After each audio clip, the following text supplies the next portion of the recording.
Hello, ladies and gentlemen, and welcome to the Friday Ramblings.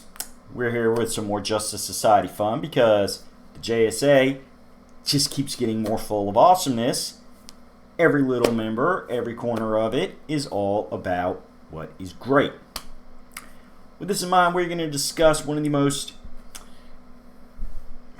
interesting characters, and that is the Spectre, because there is a Spectre legacy and there is not a Spectre legacy. Well, what do you mean? Is this a case of multiple characters having the same superhero identity or not? It is, but it's not. See, the Spectre is unique in the Justice Society and rare in comic books in that the Spectre is, on the superhero side, a eternal spirit. The being referred to as the Spectre, super pale skin, green cape and cloak, is a character that is just always the one being, and that's what it is. But here's where it gets fun. The Spectre, being a higher spiritual being, and I'm going to get into more specific terms used, but understand these terms are being used specifically in the state of DC's fiction and their way of interpreting certain spiritual concepts, and is in no way meant to be associated with any direct real-world religions. We're going to go ahead and put that out there. We're going to use terms that religions use to refer to similar concepts, but this is not a reflection of what the religions themselves necessarily believe or how you should perceive specific beings within that religion. So, there's your disclaimer. Oh, threw off my autofocus there. Okay. Which is a good thing. So as I said, the Spectre as a higher being is always the same, but the Spectre is continually bound to human hosts, and those human hosts have varied, which is what is the key importance here. And that is what we're going to discuss, how the different decades and the different writers have tweaked the way the Spectre is perceived. What has been true from the beginning is that the Spectre's power is basically limitless. As a higher spiritual being, the Spectre can do basically whatever he wants as long as it is done in pursuit of his job, which is often stated to be vengeance against people wrongfully harmed, usually wrongfully killed, but sometimes it won't have to go all the way to death. Most often it is. So there you go. Spectre is essentially a, like our Marvel buddy Ghost Rider, spirit of vengeance. Though the Bible prefers the term wrath.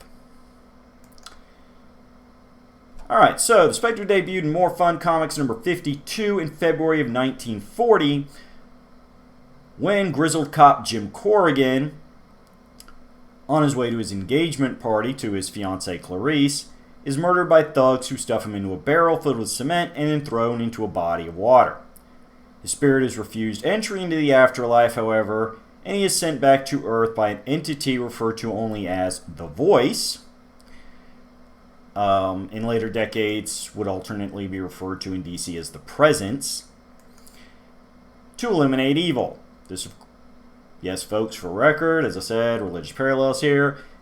This is considered to be the DC fictional equivalent of the God Almighty. Spectre initially starts out seeking bloody vengeance against Corrigan's direct murders in grim supernatural fashion, such as one of them being turned into a skeleton upon touching the Spectre. Corrigan breaks off his romance with Clarice and continues to live as Jim Corrigan, assuming the identity of the Spectre whenever he is needed, deciding that the job will be his life. Spectre is later awarded membership in the Justice Society of America and All-Star Comics. Jim Corrigan is resurrected properly in More Fun 75, thus just about 2 years after his character debuted, after which the Spectre's ghostly form enters and emerges from Jim Corrigan, functioning independently of him. This is a key point because this is where it becomes 100% clear that the Spectre is its own being in its own right. This is not somebody shifting into superpower mode like a classic hero. We are entering into the territory of Corrigan being possessed, in a manner of speaking. Later on, during the later 1940s, as popularity of super comics begins to decline, Spectre was reduced to playing the role of guardian angel to a bumbling comedic sidekick character called Percival Pop, who first appeared in More Fun 74. Later, Jim Corrigan enlists in the military and departs to serve in World War II in More Fun number 90. Thus, the Spectre becomes permanently invisible, becoming a secondary player in his own series. The feature's final installment was in issue 101, which came out in February of 1945, and the Spectre's last appearance in the superhero group, the JSA, was in All-Star Comics 23, which had come out a couple months before. However, superhero comics would return to popularity later in the 50s and early 60s, not to mention the fact that horror comics, and Spectre was never that far away from a horror comic to begin with, had remained popular, so the Spectre is revived in what is often referred to as the Silver Age of comic books. Specifically, DC Comics editor Julius Schwartz revived the Spectre, returning him to his original role of an avenging undead spirit, now appearing in Showcase starting with issue 60. Under writer Gardner Fox and penciler Murphy Anderson, his power was vastly increased, and at times he approached omnipotence. It was reputed that the character had initially been announced as part of a team-up with Dr. Midnight, and after a 3-issue tryout and showcase, the Spectre appeared in the superhero team comic Justice League of America in that year's team-up of the titular group and its 40s predecessors, the JSA, written by Showcase writer Gardner Fox. This, of course, would be the era where the JSA would continue to be used as guest stars in various Silver Age comic books, with the whole Earth 1 and 2 crossover situation that was a staple of the Silver Age. Eventually, the Spectre was given his own title in December 1967, while continuing to appear in comics such as The Brave and the Bold, teaming up with various Earth 2 characters in, one-in-one partnerships, along with the annual JLA-JSA team-up stories. Spectre's creative credits did bounce around a lot over the 10 issues published, with newcomer Neil Adams drawing issues 2 through 5 and writing issues 4 and 5. And with the final 2 issues, the comic in effect becoming a horror anthology, with the title character being little more than a narrator and several short stories. Ultimately, the creative problem was the same as the Golden Age, trying to write meaningful stories with suspense involving a character that was virtually omnipotent. Kind of like my general problems with Superman in most decades. It's really hard to make anybody believe Superman's actually going to lose. The ultimate end to this era came when, during a JLA-JSA crossover story, Dr. Fate frees the Spectre from a crypt in time to block a collision between Earth 1 and 2 caused by an alien device. Spectre's spectral body is torn apart when Dr. Fate creates a massive explosion to destroy the device and return the colliding Earths to their own dimensions. However, only a few years later, in what is now referred to as the Bronze Age, the Spectre would be revived in the superhero anthology series Adventure Comics, this time by writer editor Joe Orlando. Little tongue wrap there. Orlando then claimed that this was the Earth 1 version of the Spectre, though some at DC believed and wrote otherwise. Later stories tried to explain that the Spectre had moved from his classic home on Earth 2 and taken over the body of the Jim Corrigan of Earth 1, explaining the return to the classic Spectre linked to the body of Corrigan status quo. Beginning with The Wrath of the Spectre in issue 431, writer Michael Fleischer and artist Jim Aparo produced 10 stories. Concluding in issue 440, it became controversial for what was then considered gruesome, albeit bloodless, violence. Such stories were seen as pushing the limits of the comics code, as he would, for instance, turn evildoers into inanimate objects and then thoroughly demolish them. Jim Aparo's art showing very detailed transformations of the criminals into everything from broken glass to melting candles. Fleischer, however, pointed out that many of these bizarre plot devices were listed from stories published decades earlier, and the inanimate objects always being linked to the criminals' specific actions that were being punished were intended to give the whole thing a dramatic irony to the executions of the criminals.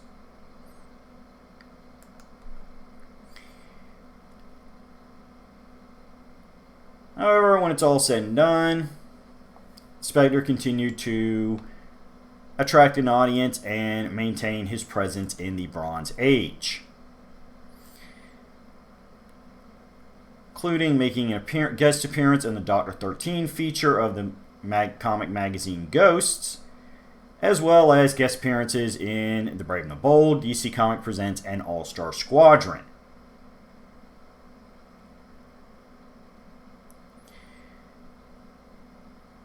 Ultimately, though, the Spectre would get a new solo series and his second self-titled comic under writer Doug Moench.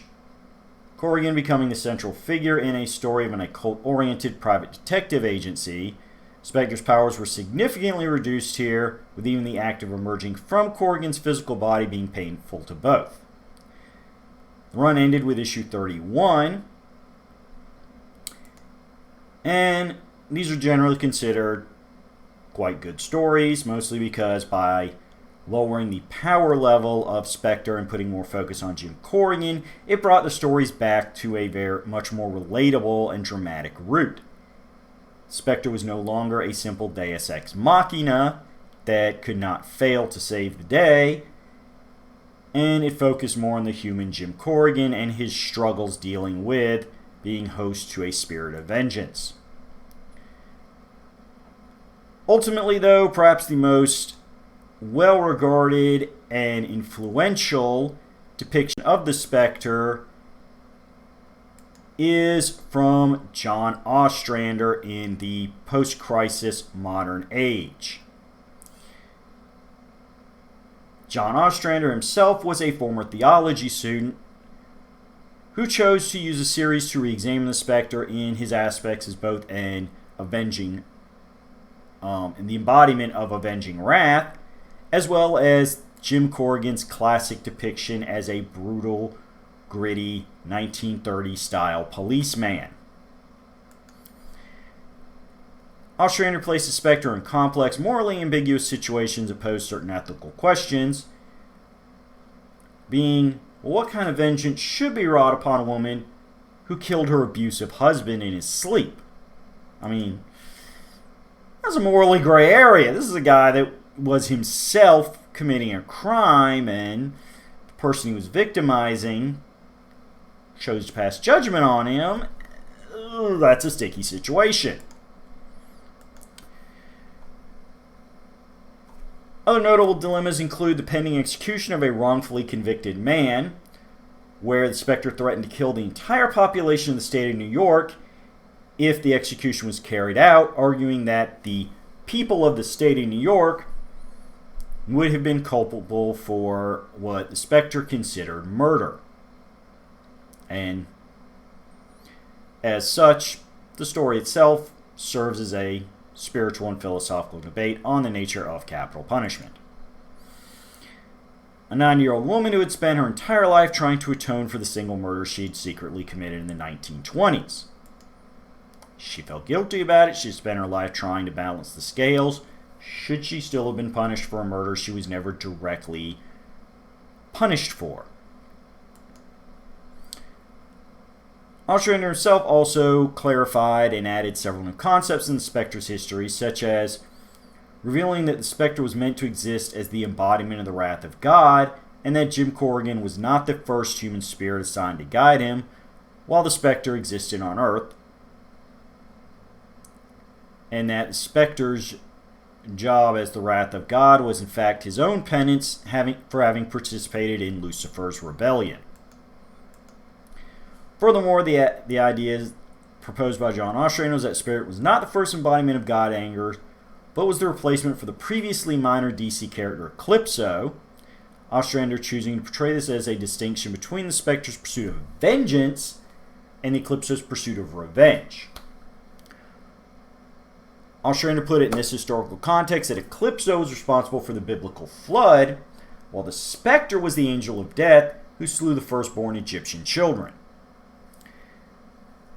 This was part of a greater reimagining of Eclipso at DC, where he himself went from being a minor villain who could only show up during full moons into a full-blown mystical powerhouse who could appear whenever he wanted to, but his powers were at their best under a lunar eclipse or a full moon. This would create a series of feuds between the Spectre and Eclipso throughout the modern age, as whenever Eclipso would try too large a scheme, the Spectre would step in, feeling that this was his job as the being who, by replacing Eclipso, also kind of created a situation where Eclipso was free to be a complete jerk to all humanity. Spectre also played a pivotal role in the Crisis on Infinite Earths and Zero Hour Crisis in Time storylines. Spectre being one of the only heroes capable of standing against the big villains directly in the final fights, allowing the other heroes time to put plans into action.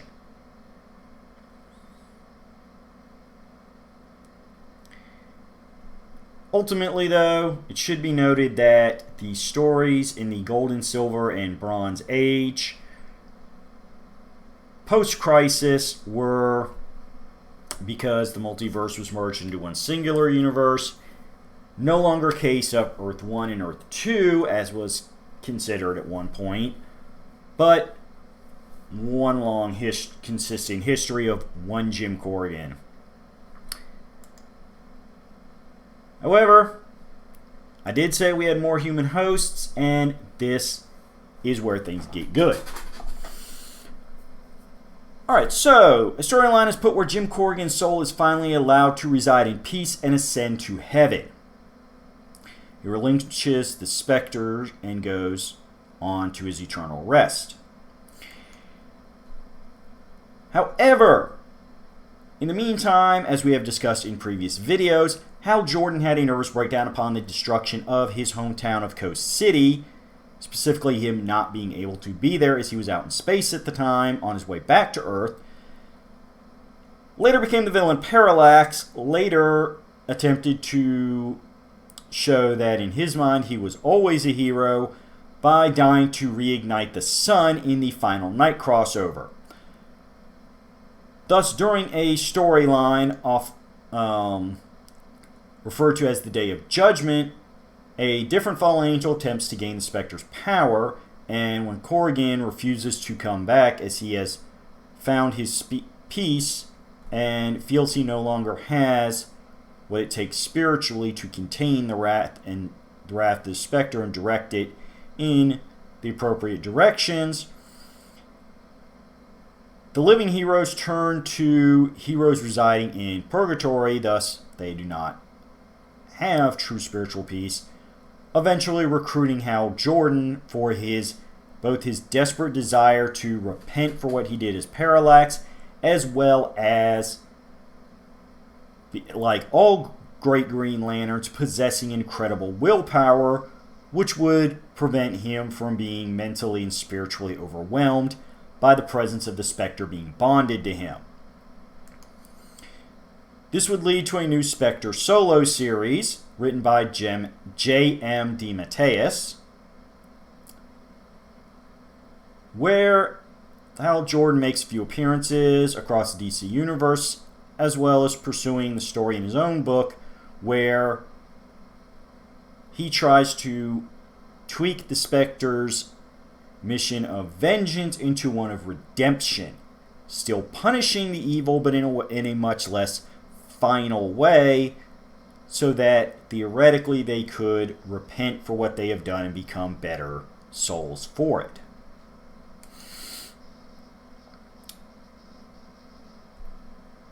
Some of his Hal Jordan's most important appearances during this time includes advising Superman during the Emperor Joker storyline, or helping Wally West keep his family safe by erasing public knowledge of his true identity.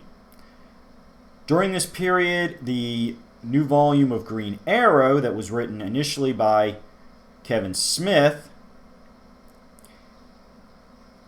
involved a revelation that before becoming the Spectre, Hal Jordan had put into gears the plots that would cause Green Arrow to be resurrected by Hal, due to the fact that Hal and Ollie were at one time best friends, and as such, he just couldn't see himself, existing without Ollie. No matter what level Hal Jordan existed at, he felt the world needed Oliver Queen, especially if Hal wasn't going to be there as the classic Hal Jordan. Eventually, this volume of the Spectre was canceled, and Jordan would return in one more major way, following confrontation between the modern rendition of the Justice Society of America and old villain the Spirit King, who had used his powers to resurrect the ghosts of all those the Spectre had damned to hell, due to Hal Jordan's attempt to turn the Spectre's mission of redemption, weakening his hold on the damned, essentially because they no longer feared him, they would not stay in the hell he put them in. Thus, Jordan had to, after a discussion with a priest who had in previous volumes advised Jim Corrigan during his tenure as those to the Spectre, Jordan sucked it up and admitted, while it may not make him happy, that really wasn't the point of the Spectre. It wasn't about saving Jordan's soul, and he would return to the classic spirit of vengeance, sending those damned by the Spectre previously back to hell and removing the Spirit King from the mortal plane once again.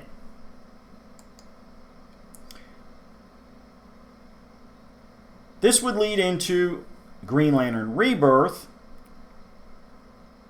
in which it is retconned that the Spectre's decision of choosing Jordan as his host was not simply because of Jordan's inherent worthiness, but because Parallax was not simply Jordan's villainous codename, but the fear entity that is a major player in the emotional spectrum. Yes, that's a whole nother video, folks. But basically, Jordan had already been possessed by something upon his death, and this entity was still clinging to Jordan's soul. Thus, by the Spectre bonding, it could slowly remove Parallax from Jordan.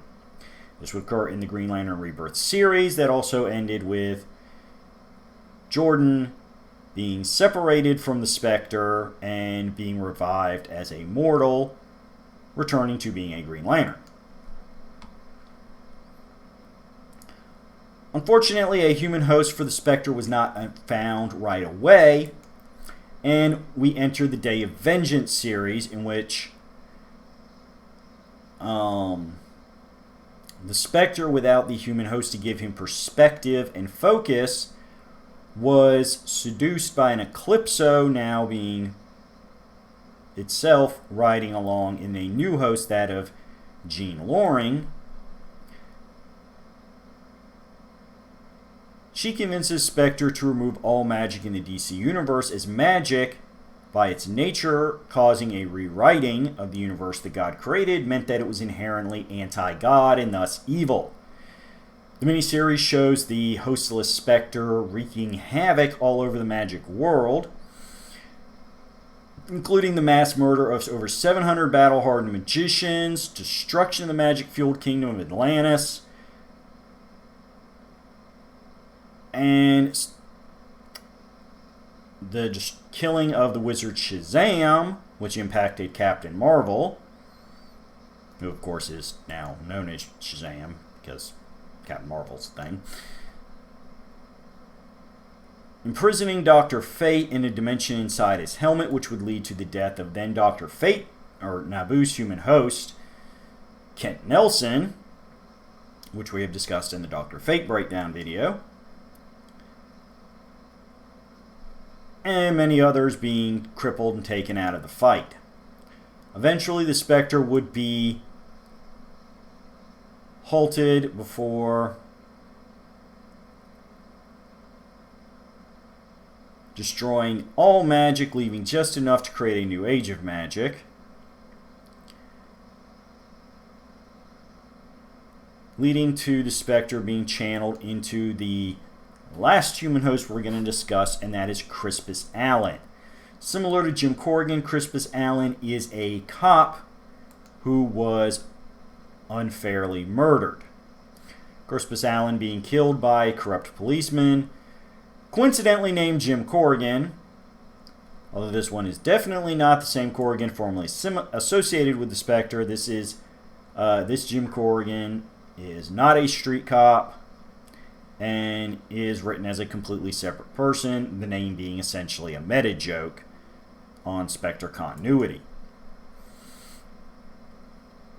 Spectre Force is bound against its will to enter Crispus Allen, leading to a new continuity in which Crispus Allen and the Spectre have to learn to get along, as this was not a host-Spectre bonding that was done really to the will of either man or being. However, eventually Crispus would learn to embrace the role of the Spectre and get good at it. Interesting note is that as a nod to the new human host, since Crispus Allen himself sported a mustache-goatee combo, as a human, the Spectre would affect the same facial hair, thus pointing at the bond between them. This was also shown when Hal Jordan was hosted as Spectre, as the face tended to have more of Hal Jordan's hairstyle and would occasionally sport the Green Lantern logo on the chest, as a nod to Jordan's past that he could not fully let go of as the Green Lantern of Earth.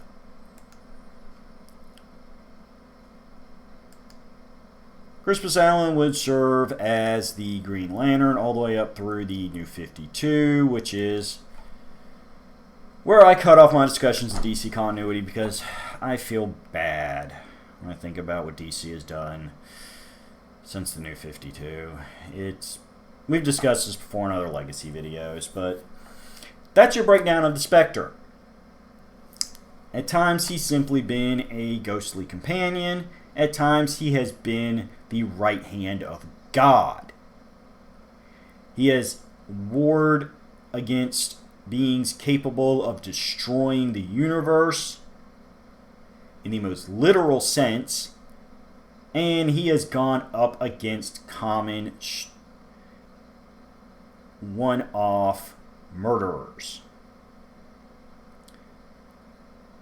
Still, this is a being who, when it came to his Justice Society membership, was always happy to lend a hand in whatever way he could while still adhering to the bylaws set to him by God. Which means sometimes it was as simple as dispensing advice, sometimes he would get directly involved. And he did consider, whether in the form of Jim Corrigan or the Spectre, the members of the Justice Society his friends. Although Crispus Allen was not seen directly interacting with the Justice Society as a member. As I said before, Hal Jordan did help them on a couple of occasions. So, it's a thing.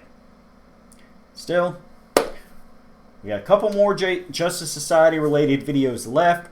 One more Distinct Legacy in December, and in January we're going to wrap things up with a bit of a quick rundown catch-all of more minor Justice Society members. Characters who were not major players in DC history, but did their own to make an impact in the Justice Society and did serve as members. So, look forward to that. In the meantime and in between time, I'm going to let y'all go. Enjoy your day. If you're watching this in the evening, hey, have a good night. Get some good sleep. Because we want y'all to stay happy, stay healthy, so you can come back every week for more ramblings. Because it's always going to be about entertainment. It's always going to be with an appreciation for that entertainment. So don't worry about being down. We'll raise you back up by reminding you of the simple joy of comics, movies, film, or even just some of the wacky shenanigans that occur behind the scenes. Because we got, later this month, another Nintendo lawsuit video. Good times. You don't want to miss it. So come on back every Friday. Peace and love. Peace and love.